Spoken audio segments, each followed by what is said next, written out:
El sol de la mañana dibujaba largas sombras sobre las tranquilas calles de Lomas del Paraíso, donde las casas con sus bardas blancas, recién pintadas, prometían una vida tranquila y familiar. El aroma del café de olla y el tocino dorándose flotaba en el aire. Pero al final de la privada, donde la familia Mendoza tenía su hogar, algo era distinto. 3 Harley Davidson brillaban con fuerza en la entrada, su cromo reflejando el sol naciente como si fueran espejos de plata.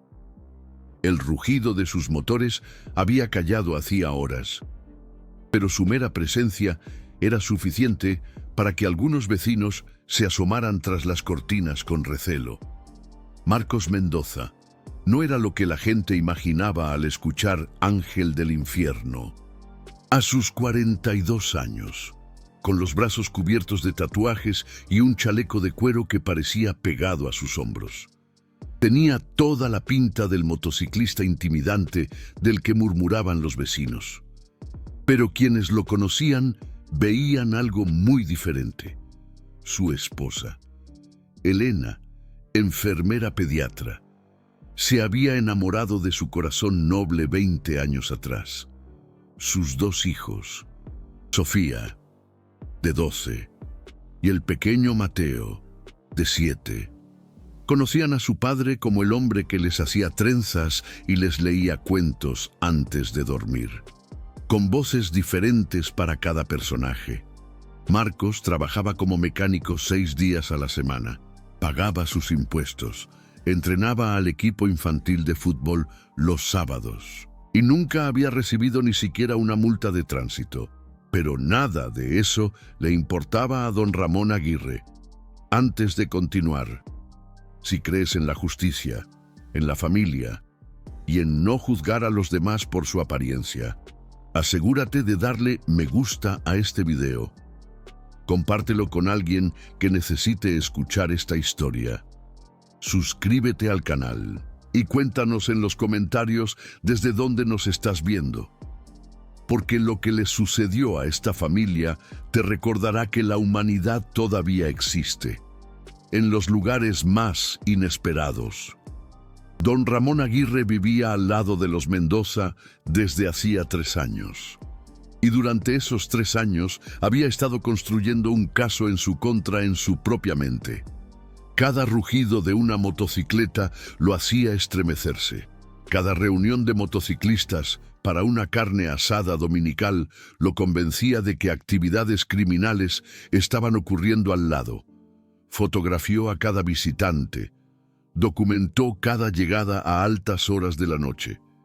Y cuando vio a Marcos enseñándole a Mateo cómo sentarse en una motocicleta estacionada, algo dentro de don Ramón se rompió.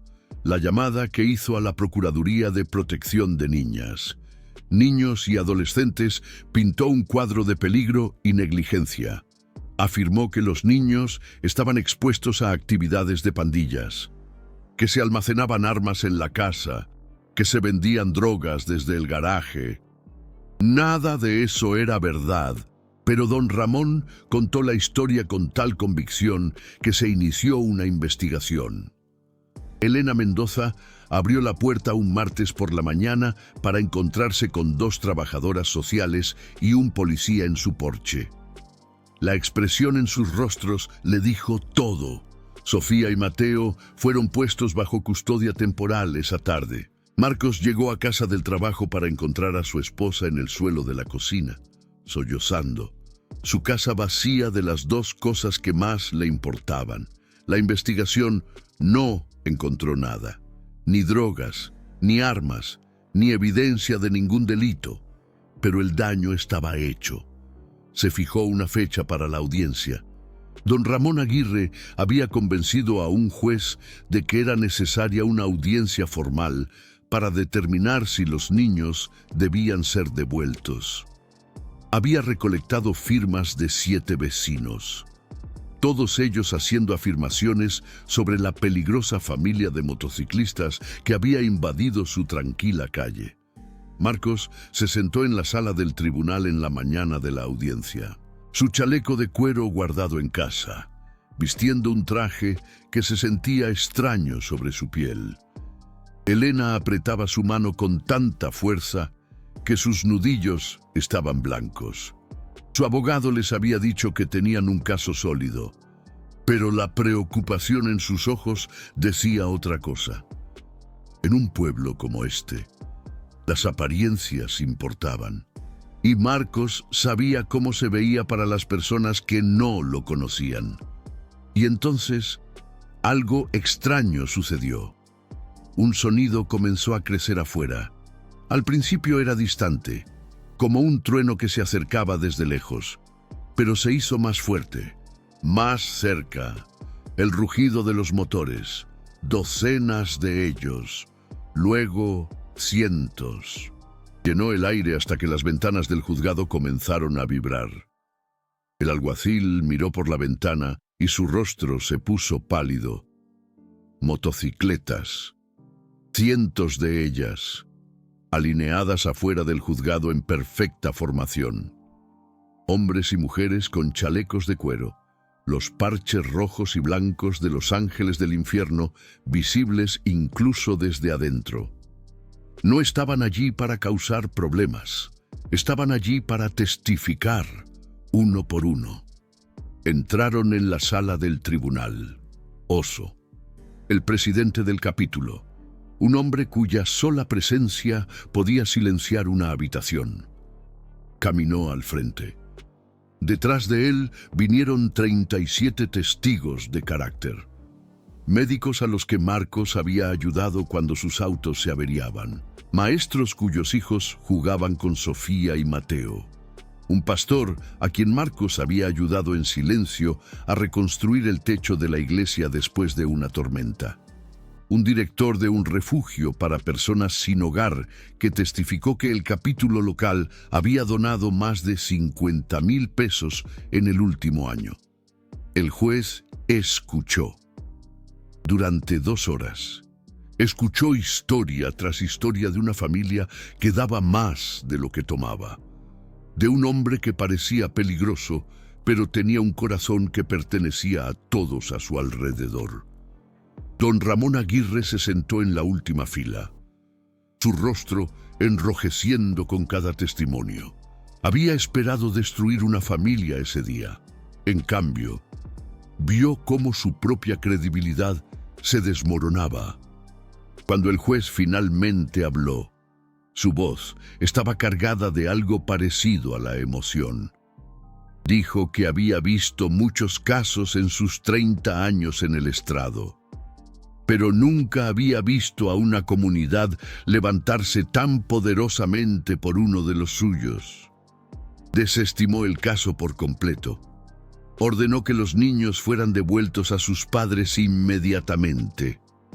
Y miró directamente a don Ramón Aguirre cuando dijo que hacer acusaciones falsas para separar a una familia no solo estaba mal, era malvado.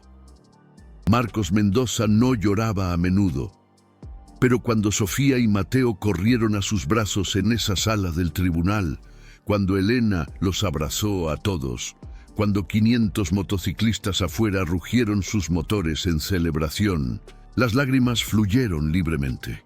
Levantó la vista para ver a Oso de pie cerca, con los brazos cruzados, una sonrisa rara en su rostro curtido. Oso simplemente asintió y dijo: «Eres familia, hermano. No abandonamos a los nuestros». Esa noche, los Mendoza organizaron una carne asada en su patio trasero. La calle que una vez había estado llena de murmullos sospechosos, ahora estaba llena de motocicletas.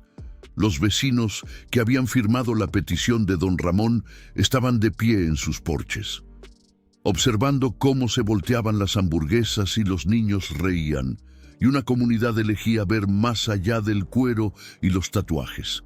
La casa de don Ramón Aguirre se puso a la venta 2 semanas después. Nunca volvió a hablar con ninguno de los Mendoza, así que ahora te preguntamos esto. ¿Qué harías si vieras a alguien siendo juzgado injustamente por su apariencia?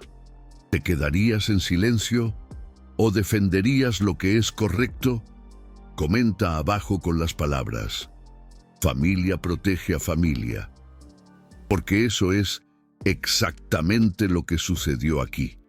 Una familia fue atacada con el fin de destruirla simplemente por su apariencia. Y una familia más grande, una unida no por la sangre, sino por la hermandad, se levantó para protegerlos.